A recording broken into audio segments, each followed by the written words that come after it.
Hello friends and my dear students, welcome to our channel. मैं राजेंद्र मंडलोई आपका हमारे इस चैनल पर स्वागत करता हूं। क्लास 12th इंग्लिश को हम कवर कर रहे हैं और इसका चैप्टर नंबर 2 हमारा चल रहा है, lost spring stories of stolen childhood. इसका एक पार्ट मैं पहले डाल चुका हूं और दूसरे पार्ट की आज के इस वीडियो में हम शुरुआत करते हैं। वो वीडियोज़ जो मैं पहले बना चुका हूँ, जिस चैप्टर नंबर 1 हो गया और चैप्टर नंबर 2 हो गया, इनके वीडियोज़ यदि आपने नहीं देखे हैं तो इन वीडियोज़ को ज़रूर देखिएगा। मैंने प्लेलिस्ट बना दी है। साथ ही आपके फ्रेंड्स, रिलेटिव्स, क्लासमेट्स के पास इन वीडियोज़ को प्लीज़ शेयर ज़रूर कीजिएगा, क्योंकि अभी स्कूल लग नहीं रहे हैं और यूट्यूब के माध्यम से ऑनलाइन ही हमें पढ़ाई करना है। ठीक है दोस्तों, तो अब टाइम वेस्ट ना करते हुए आज के वीडियो की शुरुआत करते हैं। अभी तक हमने इस लेसन में एक स्टोरी पढ़ी थी, जिस स्टोरी में साहेब नाम का एक लड़का रहता है और वो लड़का जो है, उस लड़के की स्टोरी जो गार्बेज से रिलेटेड थी, मतलब कूड़ा करकट में वो अपने बचपन जो है वो बिताता है, उसको हमने अच्छे से पढ़ा है। इसी लेसन में एक और स्टोरी है और इस स्टोरी में जो कैरेक्टर है, उस कैरेक्टर का नाम है मुकेश। क्या नाम है? मुकेश। तो इसका टाइटल यहाँ पर दिया गया है, I want to drive a car. मतलब मुकेश यहाँ पर कहता है कि मैं कार चलाना चाहता हूँ। ठीक, चलिए शुरुआत करते हैं। Mukesh insist on being his own master. I will be a motor mechanic, he announces. इसको हिंदी एक्सप्लेन में करूँ उससे पहले मैं आपको बता दूं कि ये जो चैप्टर नंबर 2 है, लॉस्ट स्प्रिंग, इस लेसन में गरीबी के ऊपर बताया गया है। मतलब किस हद तक लोग गरीब हो सकते हैं और उस गरीबी और कस्टम एंड ट्रेडिशन जो हैं पुराने, उनके आधार पर उनका बचपन जो है वो किस प्रकार से क्षीण होता है, या फिर उसको हम यूँ कह सकते हैं कि उनके बचपन उनका जो है वो गरीबी की वजह से वो पूरा बचपन ही मतलब उनका जी नहीं पाते हैं। ठीक है, तो इसी प्रकार से एक मुकेश नाम का लड़का है जो कहता है या फिर अपना स्वयं का मालिक बनना चाहता है। देखिए, Mukesh insist on being his own master. Mukesh यह जिद करता है कि वह स्वयं ही अपना मालिक होगा, मतलब उसकी इच्छा से जो करना चाहे वो कर सकता हो। I will be a motor mechanic, मैं एक मोटर मैकेनिक होऊंगा या बनूंगा, ही अनाउंसेस, ऐसा वो कहता है। यहाँ पर एक वर्ड आया है इंसिस्ट। इसका अर्थ होता है जिद के साथ या दृढ़ता के साथ कुछ कहना। Do you know anything about cars, I asked. I मतलब कौन है यहाँ पर? आई मतलब यहाँ पर लेखिका है। लेखिका कहती है कि कार के बारे में तुम क्या जानते हो। ठीक है। I will learn to drive a car, मैं कार चलाना सीख लूँगा, ही आंसर, इस प्रकार से वो उत्तर देता है। Looking straight into my eyes, मेरी आंखों में आंखें डालकर मुझे ऐसा कहता है। कौन कहता है? मुकेश कहता है कि मैं कार चलाना सीख लूँगा। His dreams looms like a mirage amidst the dust of street that feel his town Firozabad. नए नए वर्ड्स यहाँ पर देखने को मिल रहे हैं, तो इन वर्ड्स के मैं मीनिंग आपको बताऊं और आप इनको नोट भी करते जाइएगा। यहाँ पर एक वर्ड दिया गया है लूम्स। ठीक है, लूम्स का अर्थ होता है धुंधला दिखाई देना। क्या अर्थ होता है? धुंधला दिखाई देना। और मिराज, मिराज का अर्थ होता है मरीचिका। क्या अर्थ होता है? मरीचिका। ठीक है, मरीचिका मीन्स आपने साइंस में पढ़ा होगा कि रेगिस्तान में दूर देखते हैं तो ऐसा दिखाई देता है जैसे कि पानी भरा हो, लेकिन जब हम उसके नज़दीक जाते हैं तो वहाँ कुछ नहीं होता है। दैट मीन्स मरीचिका या भ्रम या भ्रांति।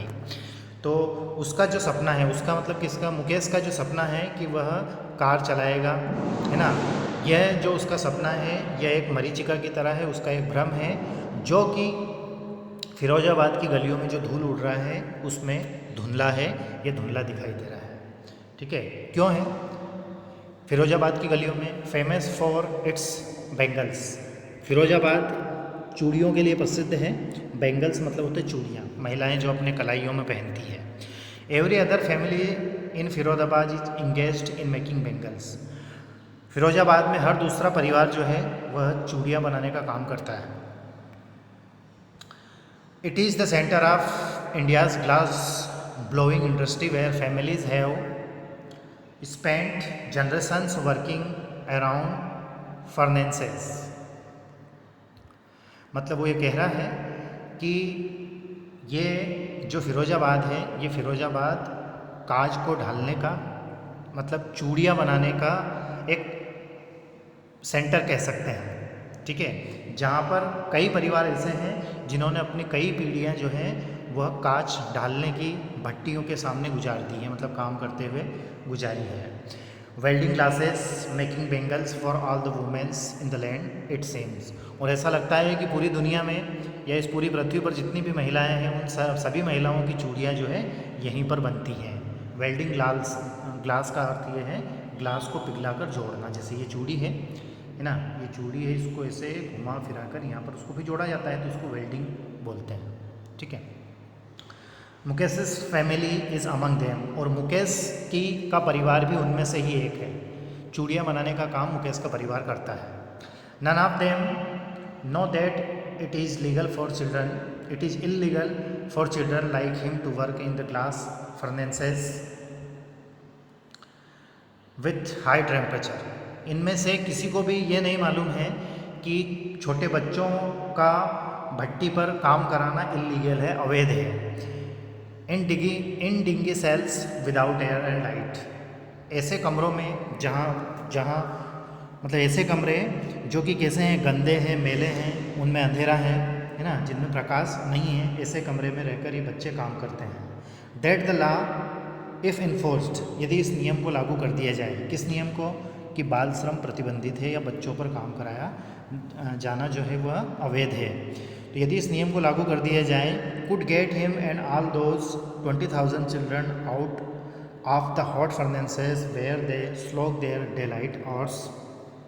यदि इस नियम को लागू कर दिया जाए तो लगभग 20,000 बच्चे जो हैं यहाँ से बाहर निकल सकते हैं, जो कि अपने दिन का मतलब दिन का जो उजाला है ना, उसको इन भट्टियों में आधे से ज़्यादा समय इन भट्टियों में काम करते हुए बिता देते हैं, ठीक है। Often lodging the brightness of their eyes, और प्रायः इसी वजह से अपनी आँखों की जो ब्राइटनेस है उसको भी वो खो देते हैं, ठीक है। मुकेश's eyes beam as he volunteers to take me home।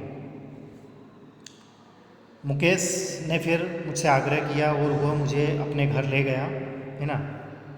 Which he proudly says is being rebuilt, और पूरे बड़े गर्व के साथ उसने मुझसे कहा कि अब मैंने मतलब हमारा घर अभी बना है। रिब्यूल्ड का अर्थ होता है नया बनना या फिर से बनना। We walk down stinking lanes choked with garbage, हम गलियों से होते हुए गए, लेंस मीन्स गलियाँ, और वो गलियाँ जो हैं ऐसी गलियाँ थी कि जिनमें स्टिकिंग का अर्थ होता है बदबूदार, है ना, जिस वहाँ पर बहुत ज़्यादा बदबू आ रही थी, जो कि चौक हो चुकी थी कचरे के कारण। ऐसी गलियाँ जो जहाँ इतना ज़्यादा कचरा था कि गलियाँ चौक हो चुकी थी और बदबू आ रही थी। Past homes that remains hovels with crumbling walls, ऐसी झोपड़ियाँ थी जिनकी दीवारें टूट चुकी थी या टूट रही थी। ओवल्स मीन्स झोपड़ी होता है, ठीक है। वोबली डोवर्स भी ऐसे थे जो डावाडोल थे। वोबली का अर्थ होता है डावाडोल, ठीक है, जिसको प्रायः हम डामाडोल बोलते हैं। नो विंडोज़, खिड़कियाँ नहीं थी।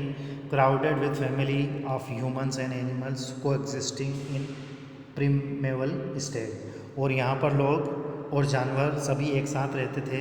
ऐसा लग रहा था जैसे कि हम पूरा तत्व वाले किसी स्थान पर आ गए हों, किसी पौराणिक स्थान पर आ गए हों, पुराने स्थान पर आ गए हों। He stops at the door of one such house, ऐसे ही एक घर के सामने वह रुकता है। कौन रुकता है? Mukesh. Banks A wobbly iron doors with his foot, iron doors मतलब लोहे का दरवाज़ा होगा, जो भी वोबली था, वोबली मीन्स जिसकी डावाडोल स्थिति थी, उसको अपने पैर से खोलने का प्रयास करता है या उसको पुश करने का प्रयास करता है। एंड पुशेस इट ओपन, अपने पैर से पुश करके उसको ओपन करता है, खोलता है, ठीक है। वे enter a half built sac, SHACK, सेक मतलब भी झोपड़ी होता है। तो हम एक आधी बनी हुई झोपड़ी में गए, मतलब उसको हो सकता है उसमें काम चल रहा हो। In one part of it thatched with dead grass, जिसका एक हिस्सा जो है वह सूखी घास से बना हुआ था।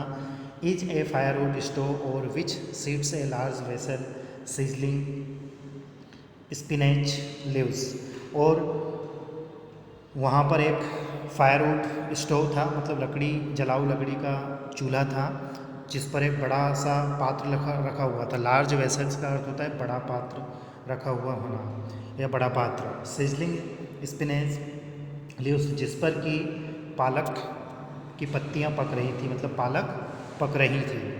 On the ground in large aluminium platters, ground पर एक बड़ा सा थाली रखी हुई थी, बड़ी थाली। प्लेटर्स मतलब थाली या फिर परात होता है, ग्राउंड पर रखी हुई थी। आर मोर चॉप्ड वेजिटेबल्स मतलब टुकड़ी, छोटे छोटे टुकड़ों में सब्जियां कटी हुई रखी थी।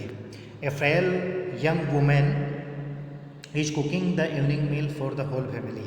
फ्रेल का अर्थ होता है वीक, वीक मतलब दिखने में दुबला पतला या कमज़ोर होना। तो वहाँ पर एक दुबली पतली महिला भोजन पका रही थी, है ना, पूरे परिवार के लिए। Through eyes filled with smoke she smiles. अब चूल्हे में लकड़ियाँ जल रही थी तो उससे जो धुआं निकल रहा था, स्मोक निकल रहा था, उसकी आंखों में जा रहा था और वह मुस्कुरा रही थी। She is the wife of Mukesh elder brother, और वह जो महिला थी वो मुकेश के बड़े भाई की पत्नी थी।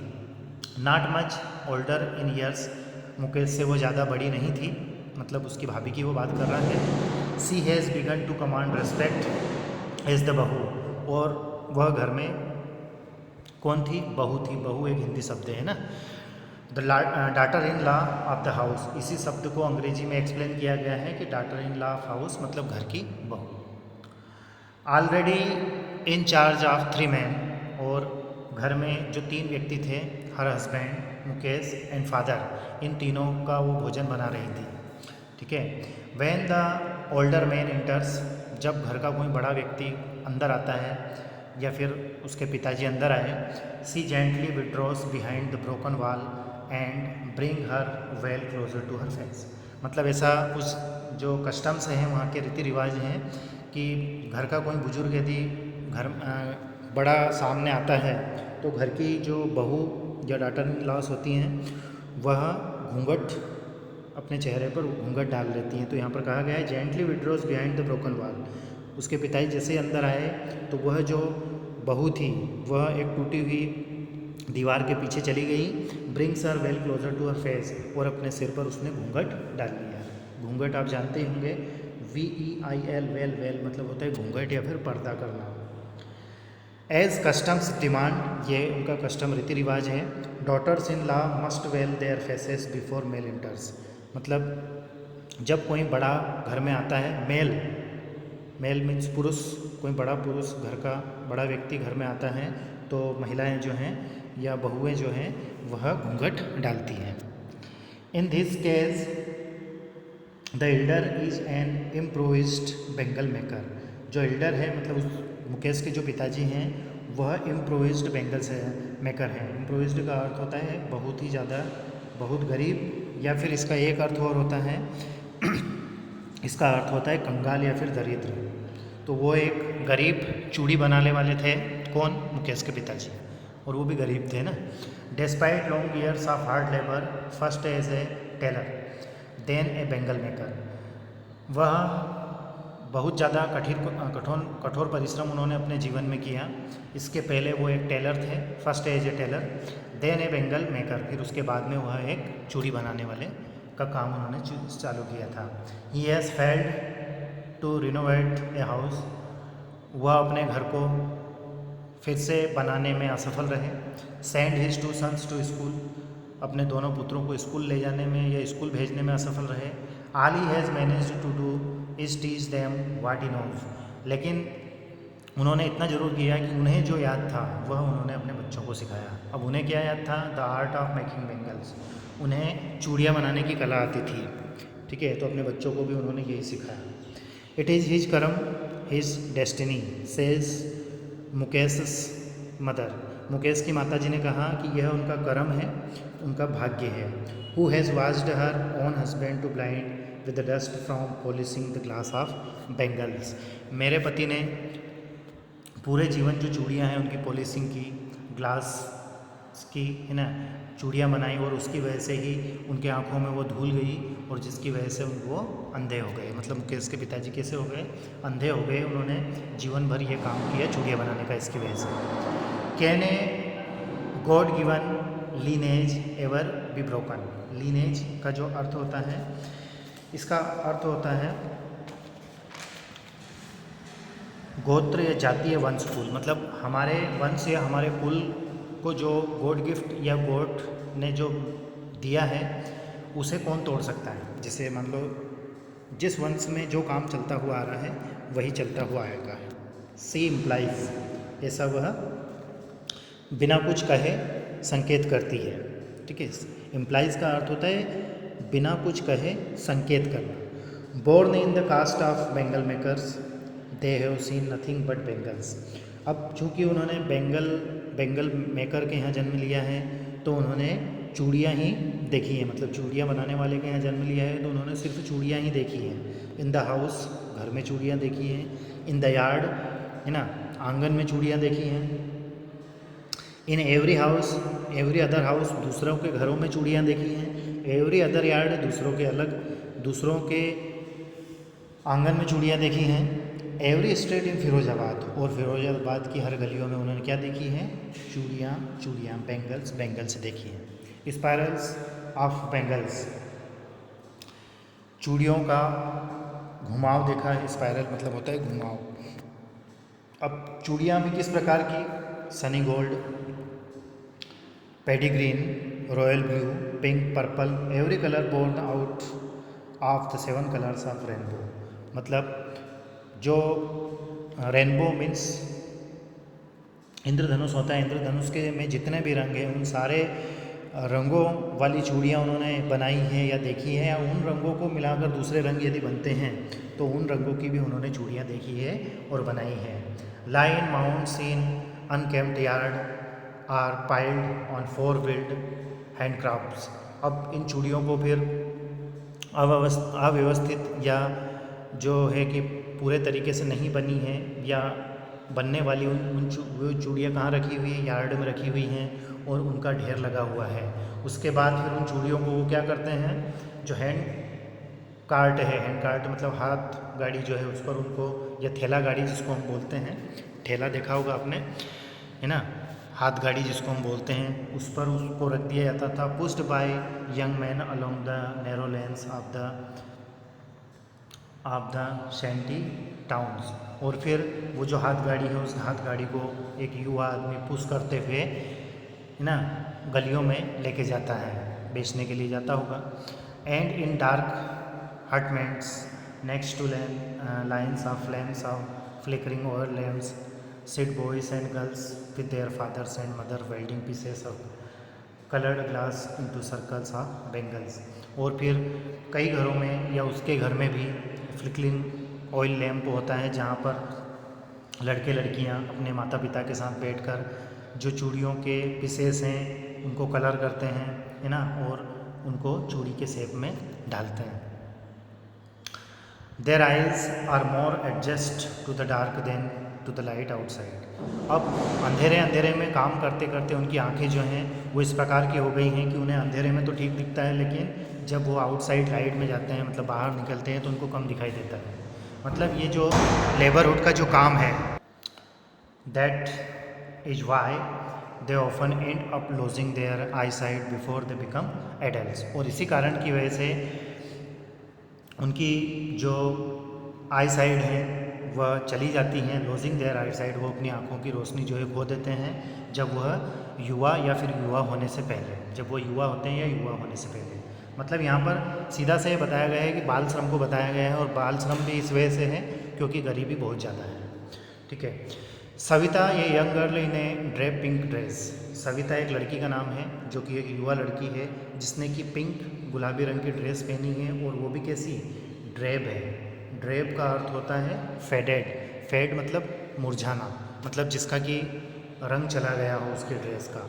Seats alongside an elderly woman, वह एक बूढ़ी महिला के पास बैठी हुई है। शोल्डरिंग पीसेस ऑफ ग्लास, जो कि ग्लास मीन्स चूड़ियों को जोड़ रही है ना। As her hands move mechanically like the tones of a machine, उसके हाथ काम करने में इतने चलते हैं जैसे कि मानो कि कोई मशीन काम कर रही हो।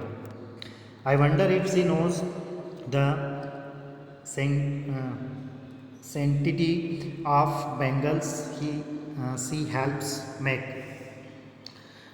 वो कहती है आई वंडर्ड, मैं आश्चर्यचकित होंगी, मैं आश्चर्य में रहूँगी यदि वह इन चूड़ियों की पवित्रता को जानती हो। SANCTITY, इसका अर्थ होता है पवित्रता या शुद्धता। मतलब उस लड़की को ये मालूम नहीं है कि इन चूड़ियों की पवित्रता कितनी है। It symbolise an Indian women सुहाग, और ये चूड़ियाँ जो हैं यह भारतीय महिला का सुहाग का प्रतीक माना जाता है। सिम्बोलाइज मतलब होता है प्रतीक। ऑस्पियसनेस इन मैरिज, और शादियों में इसको शुभ माना जाता है। जब शादी होती है तो चूड़ियों को क्या माना जाता है? ऑस्पियसनेस माना जाता है। ऑस्पियसनेस का अर्थ होता है शुभ। It will dawn on her suddenly one day when her head is draped with a red veil. यह उसको कभी पता चलेगा जब उसके सिर पर लाल रंग का घूंघट होगा, है ना। हर हैंड्स डाइड रेड हीनास, उसके हाथों में लाल रंग की मेहंदी लगेगी। हीना मतलब होता है मेहंदी। And red bangles rode on to her wrist, और लाल चूड़ियाँ उसकी कलाई पर होंगी। किसकी? वो जो सविता नाम की लड़की है उसकी। ऐसा कौन सोच रही है? ऐसा इस पाठ की लेखिका सोच रही है। She will then become a bride, और फिर वह दुल्हन बनेगी। ब्राइड मतलब क्या होती है?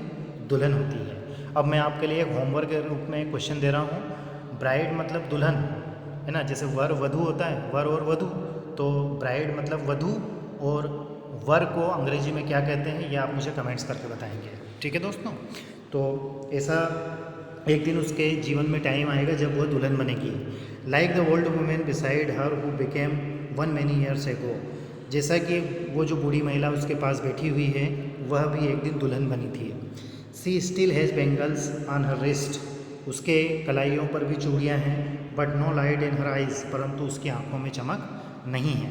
फिर वह एक हिंदी में वाक्य कहती है, एक वक्त शेर भर खाना भी नहीं खाया। वह महिला क्या कहती है? एक वक्त शेर भर खाना भी नहीं खाया। सी सेज, ऐसा वो कहती है। In a voice drained of joys, है ना। मतलब यूँ कह सकते हैं कि निराश होते हुए वह ऐसा कहती है। She has not enjoyed even one full meal in her entire life. अब अंग्रेजी में इस वाक्य को कहा गया है कि उसके पूरे जीवन में उसने एक बार भी पेट भर खाना नहीं खाया है। किसने? उस बूढ़ी महिला ने। That's what she has reaped, और उन्होंने यही फल पाया है। मतलब जिंदगी भर उन्होंने काम किया है लेकिन एक बार भी उन्होंने पेट भर खाना तक नहीं खाया है। मतलब सोचो कितनी दरिद्रता इस लेसन में बताई गई है। Her husband an old man with a flowing beard says, अब उसका पति जिसकी अच्छी खासी लंबी चौड़ी दाढ़ी है ना, वो कहता है I know nothing except bangles, मतलब हमने हमारे पूरे जीवन में चूड़ियों के अलावा कुछ नहीं देखा। All I have done is make a house for the family to live in, मैंने मेरे जीवन में इससे सिर्फ इतना किया है कि मैंने घर बनाया है ताकि मेरा परिवार उसमें रह सके। Hearing him one wonder if he has achieved what many have failed in their life time, मतलब यह बात सोचकर मुझे आश्चर्य होता है कि इस व्यक्ति ने इतना किया है तो बहुत सारे लोग तो इतना भी नहीं कर पाए उनके पूरे जीवन में। He has a roof over his head, है ना, कम से कम इसके सिर पर छत तो है। The cry of not having money to do anything except carry on the business of making bangles not even enough to eat rings in every home, मतलब ये जो क्राई है, not having money to have anything except carry the business of making bangles not even rings every woman, तब मैंने उनसे बात की कि जब आप ये काम कर रहे हो तो आपके पास ना तो पर्याप्त खाने के लिए है किसी भी घर में। The young man echo the lament of their elders, lament का अर्थ होता है शिकायत करना, है ना, और इको मतलब गूंज। एक युवा व्यक्ति भी अब वही बात कर रहा है जो कि उस बूढ़े व्यक्ति ने कहा है। मतलब ग्रामीण क्षेत्र में कहा जाता है कि दिन भर जलिया और ढेकोस, है ना, मतलब जीवन भर उन्होंने लेबर हार्ड कठोर परिश्रम किया लेकिन उसका कोई परिणाम नहीं है। Little has moved with time it seems in the Firozabad, years of mind numbing toil have killed all initiative and the ability to dream। मतलब कह रहा है कि मस्तिष्क को सुन्न कर देने वाला, माइंड नंबिंग का अर्थ होता है अपने सिर को भी सुन्न कर देने वाला हार्ड वर्क ये लोग करते हैं। इससे जो एक नई इनिशिएटिव होती है, नई पहल होती है, वो भी मर गई है, और एबिलिटी टू ड्रीम, और सपना देखने की क्षमता भी ख़त्म हो गई है। Why not organise yourself to a cooperative. फिर मैंने उनसे कहा, जो लेखिका है उस लेखिका ने उनसे कहा कि आप सभी मिलकर एक ऑर्गेनाइजेशन क्यों नहीं बना लेते, मतलब सभी एक साथ मिलकर काम क्यों नहीं करते हो। I ask a group of young man who have fallen into a vicious circle of middle man who trapped their fathers and forefathers. मतलब वो ये कह रहे हैं, वो ये कह रही है कि ग्रुप ऑफ मैन, मतलब लोगों का एक ग्रुप था जिनसे मैंने ये बात की, उनसे मैंने कहा कि आप सभी मिलकर एक ग्रुप में या एक ऑर्गेनाइजेशन की तरह काम क्यों नहीं करते हो। ठीक है, यह भी अपने फादर और फोर फादर की तरह ही जाल में फंसे हुए हैं। Even if we get organised, अब वो कहते हैं कि यदि हम ऐसा करते हैं, we are the ones who will be hold up by police. यहाँ पर एक वर्ड आया है होल्ड। होल्ड का अर्थ होता है घसीट कर लेके जाना। क्या अर्थ होता है? घसीट कर लेके जाना। ठीक है, यदि हम ऐसा करते हैं तो पुलिस हमें पकड़ ले जाएगी, बीटन हमें पीटेगी, and dressed to jail for doing something illegal, और उनके नज़रिए से हम जो ये इलीगल होगा और पुलिस हमें जेल में डाल देगी। जैसे ऐसा वो कहते हैं। There is no leader among them, no one who could help them see the differently. वहाँ पर कोई उनका लीडर नहीं है और इन सारी चीज़ों को देख सके ऐसा कोई नहीं है। Their fathers are as try as they are. उनके पिताजी भी वही सोच रखते हैं जो कि उनकी है। They talk endlessly in spiral that moves from poverty to apathy to greed and to injustice. घुमा फिराकर फिर वह गरीबी, है ना, और लालच और अन्याय की ओर, अन्याय वगैरह गरीबी की बातें करते हैं और फिर वहीं आ जाते हैं। देखो यहाँ पर ये चित्र बना हुआ है, चित्र में ये बेंगल मतलब चूड़ियाँ बना रहे हैं ना, फिरोजाबाद की बात है, और इसमें गरीबी को दर्शाया गया है। लिसनिंग टू देम, उनको सुनने के बाद, आई सी टू डिस्टिंक्ट वर्ल्ड, मैंने दो अलग प्रकार के वर्ल्ड यहाँ पर देखे हैं, दो अलग प्रकार की दुनिया देखी है। दो अलग प्रकार की दुनिया कौन कौन सी देखी है? One of the family caught in the web of poverty burdened by the stigma of caste in which they are born. एक तो वह दुनिया जिसमें ऐसे परिवार हैं जो गरीबी के जाल में फंस चुके हैं, गरीबी के बोझ में फंस चुके हैं, है ना, जहाँ पर उन्होंने जन्म लिया है, जिस प्रकार की कास्ट में उन्होंने जन्म लिया है। The other a vicious circle of sahukars, और दूसरा जो है अत्याचारियों का। विशिशियस जो है ये वर्ड आया है, इसका अर्थ होता है दुष्ट या फिर अन्यायी, दोषी। साहूकार्स की दुनिया है जिसमें कौन कौन आ गए? द मिडिल मैन आ गए, द पुलिस मैन आ गए, द कीपर्स ऑफ लॉ आ गए, द ब्यूरोक्रेट्स आ गए, इन पॉलिटिशियन, ये लोग हैं। वो कौन है? साहूकार से हैं। इनकी एक अलग दुनिया है। ये क्या करते हैं? Together they have imposed the baggage on the child. ये दोनों ही प्रकार की जो दुनिया है, एक तो गरीबों की और एक साहूकार्स की, ये दोनों की जो दुनिया है, इन्होंने क्या किया है? Together they have imposed the baggage on a child. इन्होंने छोटे बच्चे जो हैं उन बच्चों पर इम्पोज्ड किया है बैगेज। बैगेज मतलब होता है सामान या फिर बोझ डालना किसी चीज़ का। किसका बोझ डालना? He can not put down, और वो बच्चे जो हैं इस बोझ को नीचे नहीं उतार सकते। बिफोर ही इज़ अवेयर, इससे पहले कि वो कुछ समझ पाते हैं। He accept it as naturally as his father, उसके पिता ने जो पूरे जीवन में किया इसको वो पहले ही स्वीकार कर चुके होते हैं। मतलब उनको जब ये पता चलता है कि हमारा शोषण हो रहा है ना, या गरीबी के कारण हमारा बचपन जो है वो नष्ट हो रहा है, इससे पहले ही वो अपने पिता के द्वारा किए गए व्यवसाय में वो फंस चुके होते हैं, तो वो कुछ नहीं कर पाते हैं।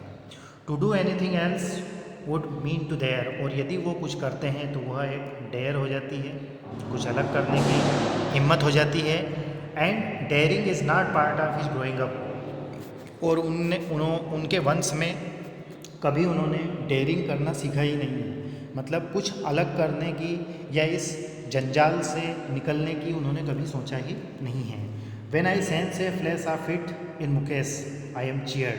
लेकिन जब मैंने कुछ अलग करने का मुकेश के अंदर देखा, मतलब मुकेश ने जैसे ही कहा था, क्या कहा था, I want to drive a car, मतलब वह चूड़ियाँ बनाने वाले वंश में पैदा हुआ लेकिन उसकी सोच जो है डिफरेंट थी। तो जब मैंने उसमें ये अलग चीज़ देखी तो मैं काफ़ी खुश हुई, प्रसन्न हुई। I cheered.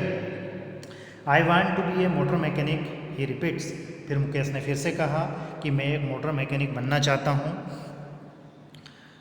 He will go to garage and learn. मैं मोटर मैकेनिक बनने के लिए गैराज जाऊँगा और सीखूँगा। But the garage is a long way from his home. परंतु गैराज जो है वह उसके घर से दूर है। तो उसने कहा आई विल वॉक, मैं पैदल चलूँगा। ही इंसिस्ट, उसने ऐसा आग्रह किया या फिर दृढ़ता के साथ उसने ऐसा कहा। किसने कहा? मुकेश ने कहा। Do you also dream of flying a plane.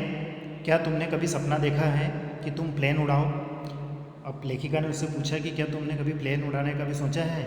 He is suddenly silent. यह सुनकर वह चुप हो जाता है। नो ही सेज, उसने कहा नहीं। स्टेयरिंग एट द ग्राउंड, जमीन की ओर देखते हुए उसने ऐसा कहा, मतलब अपनी आंखें झुकाकर। इन ही स्मॉल मरमर, मरमर का अर्थ होता है भिनभिनाना, अपने आप से बात करना। There is an embarrassment that has not yet turn into regret. उसकी ये शर्मिंदगी जो है ये पश्चाताप वाली नहीं थी। He is content to dream of cars that he sees hurtling down the street of his town. वह कार चलाना इसलिए सीखना चाहता है क्योंकि उसने इन गलियों में, उसके टाउन की गलियों में कारों को दौड़ते हुए चलते हुए देखा है। Few aeroplanes fly over Firozabad. और एरोप्लेन जो है वो तो बहुत कम ही फिरोजाबाद के ऊपर से उड़कर जाते हैं, मतलब कार्स जो हैं वो ज़्यादा जाती हैं। ठीक है, तो ये दोनों माफ़ कीजिएगा, इस लॉस्ट स्प्रिंग जो लेसन नंबर 2 है इसमें हमने 2 स्टोरियाँ पढ़ी हैं। दोनों में ही गरीबी का पिक पॉइंट दिखाया गया है, मतलब गरीबी की जो हद हम समझ सकते हैं वहाँ तक बताया गया है। तो लेसन्स आई होप कि आपको अच्छा लगा होगा। स्टोरी यदि आपको समझ में आई है, स्टोरी आपको अच्छी लगी हो, मेरा एक्सप्लेनेशन आपको ठीक लगा हो, तो हमारे चैनल को सब्सक्राइब करें और अपने फ्रेंड्स, रिलेटिव, क्लासमेट्स के पास प्लीज़ इन वीडियो को शेयर ज़रूर करें। किसी प्रकार का कोई डाउट या कोई क्यूरी रहे तो आप मुझे कमेंट्स कर सकते हैं, और यदि आप चाहें तो मुझे इन नंबर्स पर पर्सनली कॉन्टैक्ट कर सकते हैं ताकि मैं आपकी हेल्प कर सकूँ। नंबर नोट कीजिएगा 7898806656। ठीक है दोस्तों, ताकि मैं आपकी PDF के माध्यम से या फिर जो भी आपके डाउट्स हों उनको मैं क्लियर कर सकूँ। Thank you very much for watching and please take care of yourself. Thank you once again.